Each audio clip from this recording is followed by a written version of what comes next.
ಕಳೆದ 2 ದಿನಗಳಿಂದ ಪ್ರಾರಂಭ ಆಗಿರತಕ್ಕಂಥ ಒಂದು ಘಟನೆ ಮಂಡ್ಯ ಜಿಲ್ಲೆಯ ಕೆರಗೋಡು ಗ್ರಾಮದಲ್ಲಿ ಒಂದು ಧ್ವಜಸ್ತಂಭದ ರಾಜಕಾರಣ, ಮತ್ತೊಂದು ಈ ರಾಜ್ಯದಲ್ಲಿ ದೇವರಾಜ ಅರಸು ಅವರಿಗಿಂತಲೂ ಒಂದು ಹೆಜ್ಜೆ ಮುಂದೆ ಹೋಗ್ಬಿಟ್ಟಿದ್ದಾರೆ. ಈಗ ಶೋಷಿತ ವರ್ಗಗಳ ಧ್ವನಿಯಾಗಿ ಶೋಷಿತ ವರ್ಗಗಳ ರಕ್ಷಣೆಯನ್ನು ಕೊಡ್ತಕ್ಕಂಥದ್ದಕ್ಕೆ ಪಣತೊಟ್ಟು ಚಿತ್ರದುರ್ಗದಲ್ಲಿ ವಿರಾವೇಶದ ಭಾಷಣ ಮಾಡಿದ್ದನ್ನು ನಮ್ಮ ಮುಖ್ಯಮಂತ್ರಿಗಳಿಂದ ಕೇಳಿದ್ದೇನೆ, ಅದನ್ನು ಆಲಿಸಿದ್ದೇನೆ. ಪ್ರಥಮವಾಗಿ ಮಂಡ್ಯ ಜಿಲ್ಲೆಯ ಕೆರಗೋಡಿನ ಬಗ್ಗೆ ಹೇಳೋದಾದರೆ, ಬಹುಶಃ ನನಗೆ ಬರೋದಕ್ಕಿಂತ ಮುಂಚೆ ನಮ್ಮ ಮಂಡ್ಯ ಉಸ್ತುವಾರಿ ಸಚಿವರು, ನನ್ನ ಹಳೆ ಸ್ನೇಹಿತರು, ನನಗೆ ಕೆಲವು ಉಪದೇಶಗಳನ್ನು ಹೇಳಿದ್ದಾರೆ, ಕೆಲವು ಸಲಹೆ ಕೊಟ್ಟು ಉಪದೇಶಗಳು ಹೇಳಿ ಕೆಲವು ವಿಷಯಗಳನ್ನು ಇವತ್ತು ಮಂಡ್ಯ ಮಾಧ್ಯಮದ ಸ್ನೇಹಿತರ ಮುಂದೆ ನನ್ನ ಮೇಲೇನೊಂದು ದೋಷ ಹೊರಿಸಿದ್ದಾರೆ. ಮಂಡ್ಯ ಜಿಲ್ಲೆಯನ್ನು ಹಾಳು ಮಾಡಲಿಕ್ಕೆ ನಾನು ನಿನ್ನೆ ದಿನ ಬಂದಿದ್ದೇನೆ ಅಂತೇಳಿ ಹೇಳಿದ್ದಾರೆ. ಅವರ ಮುಖಭಾವಗಳನ್ನು ನಾನು ನೋಡಿದೆ. ನಿಮ್ಮ ಮುಂದೆ ನನ್ನ ಇವತ್ತಿನ ಮಂಡ್ಯ ಜಿಲ್ಲೆಯ ಪತ್ರಿಕೋದ್ಯಮದಲ್ಲಿ ಸ್ನೇಹಿತರ ಮುಂದೆ ಮಾತನಾಡಬೇಕಾದ್ರೆ ಅವ್ರ ಮುಖಭಾವವನ್ನು ನೋಡಿದೆ. ಆ ಮುಖಭಾವದಲ್ಲಿ ಯಾವುದೋ ಒಂದು ಹಿಂದಿನ ಮಾತಿದೆಯಲ್ಲ ಹಿರೇಕರು, ಅತಿ ವಿನಯಂ ದೂರ್ದ ಲಕ್ಷಣಂ, ಅದು ಎದ್ದು ಕಾಣ್ತಾ ಇತ್ತು ನಮ್ಮ ಹಳೆ ಸ್ನೇಹಿತರಲ್ಲಿ. ಮಂಡ್ಯ ಜಿಲ್ಲೆಯ ವಾತಾವರಣವನ್ನು, ಅಲ್ಲಿಯ ಸಿದ್ಧಾಂತವನ್ನು ಸಂಪೂರ್ಣವಾಗಿ ನಾಶ ಮಾಡ್ತಕ್ಕಂಥ ಕೆಲಸಕ್ಕೆ ನಾನು ಕೈ ಹಾಕಿದ್ದೇನೆ ಅಂತ ಹೇಳಿ ಆಪಾದನೆ ಏನು ಮಾಡಿದ್ದಾರೆ. ಪಾಪ ನನ್ನ ಜೊತೆನಲ್ಲೂ ಹಲವಾರು ವರ್ಷಗಳ ಜೊತೆಲೇ ಇದ್ದಂಥವ್ರು. ಕುವೆಂಪು ಅವರ ಹೆಸರು ತೆಗೆದಿದ್ದಾರೆ, ಜಯಪ್ರಕಾಶ್ ನಾರಾಯಣ ಅವರ ಹೆಸರು ತೆಗೆದಿದ್ದಾರೆ, ಮದ್ದೂರಿನ ಶಿವಪುರದ ಸ್ವಾತಂತ್ರ್ಯ ಸೌಧದ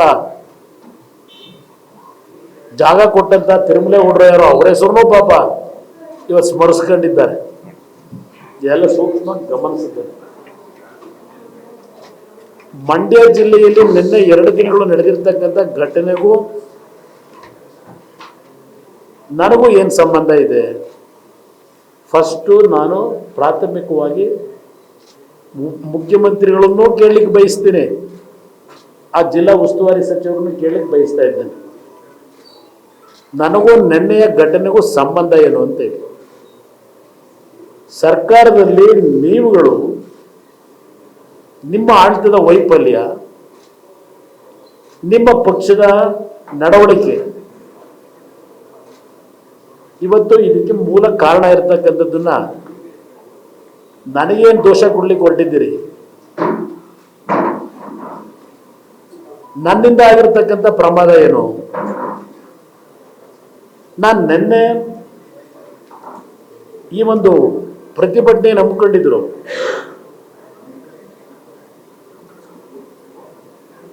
ಬಿಜೆಪಿಯ ಅಂಗಪಕ್ಷಗಳು, ಬಿಜೆಪಿ ನಾಯಕರು ಆ ಪ್ರತಿಭಟನೆಯಲ್ಲಿ ನನ್ನನ್ನು ಬರಬೇಕು ಅಂತ ಹೇಳಿ,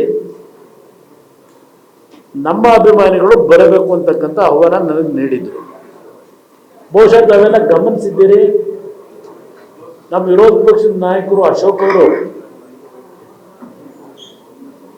ಮೊನ್ನೆ ಏನು ಕೆರಗೋಡಿನಲ್ಲಿ ಲಾಠಿ ಚಾರ್ಜ್ ಆದಂಥ ಪ್ರಕರಣ ನೋಡಿದ್ರಿ, ಅವರೇ ಖುದ್ದಲ್ಲಿ ಭೇಟಿ ಕೊಟ್ಟಿದ್ರು ವಿರೋಧ ಪಕ್ಷದ ನಾಯಕರು. ಅವರು ಮಾಧ್ಯಮದ ಸ್ನೇಹಿತರು ಮುಂದೆ ನಾಳೆ ದಿನ ಬಿಜೆಪಿ ಮತ್ತು JDSನ ಜೊತೆಗೂಡಿ ನಾವು ಪ್ರತಿಭಟನೆ ಮಾಡ್ತಕ್ಕಂಥ ತೀರ್ಮಾನ ಮಾಡಿದ್ದೇವೆ ಅನ್ನೋದನ್ನು ಹೇಳಿದರು. ನಿನ್ನೆ ನಾನು ಯಾವೊಂದು ಪ್ರತಿಭಟನಾ ಕಾರ್ಯಕ್ರಮದಲ್ಲಿ ಕೊನೆ ಹಂತದಲ್ಲಿ ಭಾಗವಹಿಸಿದ್ದೇನೆ. ಬಹುಶಃ ನಾನು ಏನು ಮಾತನಾಡಿದೆ ಆ ಕಾರ್ಯಕ್ರಮದಲ್ಲಿ ನಿಮ್ಮ ಮಾಧ್ಯಮದ ಸ್ನೇಹಿತರ ಮುಂದೆ ಸಂಪೂರ್ಣವಾದ ನನ್ನ ಟೆಕ್ಸ್ಟ್ ಇದೆ, ನಾನು ಮಾತನಾಡಿರ್ತಕ್ಕಂಥದ್ದು. ಪಾಪ ನಮ್ಮ ಹಳೆ ಸ್ನೇಹಿತರು ಹೇಳಿದ್ದಾರೆ ಇವತ್ತು, ಏನೋ ಕೇಸರಿ ಶಾಲ್ನ ನಾನು ಹೆಗಲಿಗೆ ಹಾಕೊಂಡ ತಕ್ಷಣಲೇ ಜನತಾದಳದ ಪರಿವಾರದ ಹಲವಾರು ನಾಯಕರುಗಳ ದುಡಿಮೆಯ ಈ ಪಕ್ಷದ ಶಕ್ತಿಯನ್ನ ಅಂತಿಮ ಮಾಡಲಿಕ್ಕೆ ತೀರ್ಮಾನ ಮಾಡ್ಕೊಂಡು ಮುಗಿದೋಯ್ತು ಅಂತಕ್ಕಂಥ ಮಾತು ಹೇಳಿದ್ದಾರೆ. ನಾನು ಕೇಸರಿ ಶಾಲ್ನ ಹೆಗಲಿಗೆ ಹಾಕೊಂಡಿದ್ದೇ ಮಹಾನ್ ಅಪರಾಧ ಆಗಿದೆಯಾ? ಈಗ ನಾನು ದಲಿತ ಸಮಾಜ ಸಭೆಗಳಿಗೆ ಹೋಗ್ತೀನಿ, ಹಲವಾರು ಬಾರಿ ಹೋಗಿದ್ದೇನೆ. ಜೈ ಭೀಮ್ ಕಾರ್ಯಕರ್ತರು ಜೈ ಭೀಮ್ ಅಂತಕ್ಕಂಥದ್ದನ್ನು ಅಂಬೇಡ್ಕರ್ ಕಾರ್ಯಕ್ರಮದಲ್ಲಿ ಏನು ಹೋಗ್ತಾರೆ, ದಲಿತ ಸಮಾಜದ ನನ್ನ ಬಂಧುಗಳು ಅವರು ಉಪಯೋಗ ಮಾಡ್ತಕ್ಕಂಥ ನೀಲಿಯ ಸ್ಕಾರ್ಫ್ ಏನಿದೆ, ನೀಲಿ ಬಣ್ಣದ ಸ್ಕಾರ್ಫು, ಅದನ್ನು ಸಹ ನಾನು ಹಾಕೊಂಡಿದ್ದೇನೆ. ಪಾಪ ಅದು ಅವ್ರ ಕಣ್ಣಿಗೆ ಕಂಡಿಲ್ಲ. ಪಾಪ ಅವ್ರಿಗೇನು ಚಿತ್ರಣ ಬೇಕಾದ್ರೆ ಅದೊಂದು ಫೋಟೋನು ಕಳಿಸೋಣ.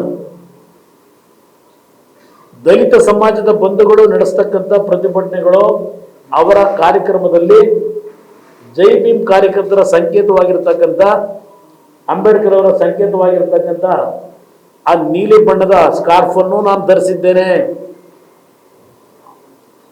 ಕೇಸರಿ ಬಗ್ಗೆ ನಮ್ಮ ಕಾಂಗ್ರೆಸ್ ನಾಯಕರಿಗೆ ಯಾಕೆ ಅಷ್ಟೊಂದು ದ್ವೇಷ ಅಂತಕ್ಕಂಥದ್ದಲ್ಲ, ಆ ಸಂಕುಚಿತ ಮನೋಭಾವದಲ್ಲಿ ನೋಡ್ತೀರಿ.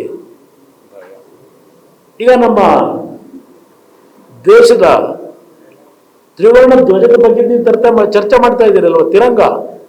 ಪಾಪ ಅಲ್ಲಿ ಶಾಸಕರನ್ನೇ ಹೇಳಿದ್ದಾರೆ 1 ಲಕ್ಷ ತಿರಂಗ ಧ್ವಜವನ್ನ ಮಂಡ್ಯ ಜಿಲ್ಲೆಯ ಮನೆ ಮನೆ ಮೇಲೆ ಹಾಕ್ತೀವಿ ಅಂತೇಳಿ. ಅದಕ್ಕೆ ನಾನು ಬೆಂಬಲ ಕೊಡ್ಲಿಕ್ಕೆ ತಯಾರಾಗಿದ್ದೇನೆ. ನಿಮಗೆ ತಿರಂಗ ಧ್ವಜ ಹಾರಿಸ್ತಕ್ಕಂಥದ್ದಕ್ಕೆ ನಮ್ಮ ದೇಶದ ರಾಷ್ಟ್ರಧ್ವಜ, ಆ ರಾಷ್ಟ್ರ ಧ್ವಜದಲ್ಲಿ ಇರ್ತಕ್ಕಂಥ ಬಣ್ಣಗಳು ಯಾವ್ಯಾವುದು? ಸ್ವಲ್ಪ ಜನಗಳಿಗೆ ಬಿಡಿಸಿ ಹೇಳ್ರಪ್ಪ.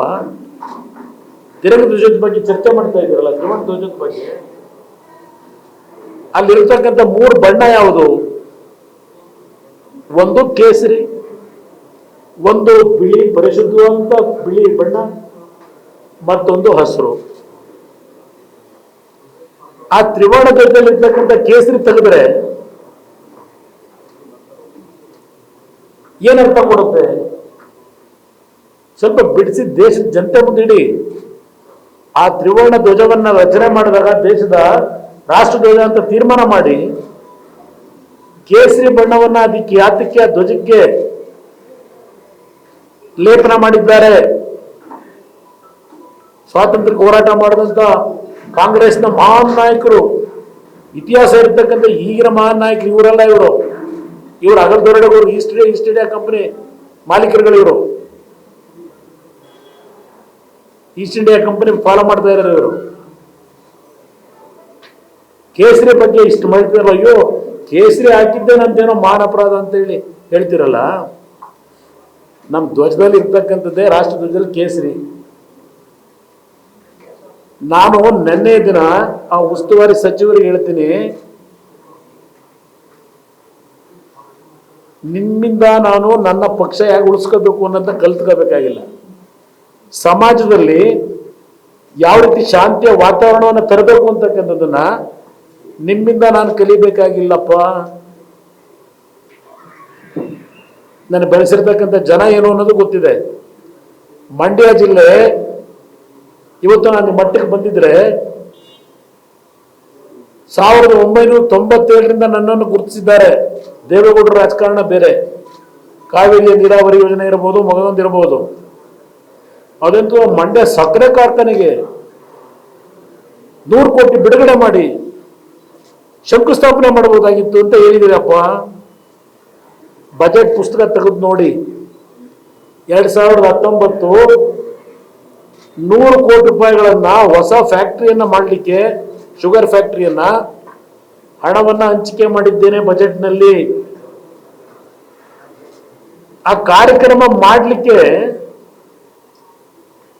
ಪೂರ್ಣಗೊಳಿಸಲಿಕ್ಕೆ ಆಗದೇ ಇರತಕ್ಕಂಥ ವಾತಾವರಣ ನಿರ್ಮಾಣ ಮಾಡಿದವರು ಯಾರು? ನಿಮ್ಮ ಕಾಂಗ್ರೆಸ್ ಪಕ್ಷವೇ.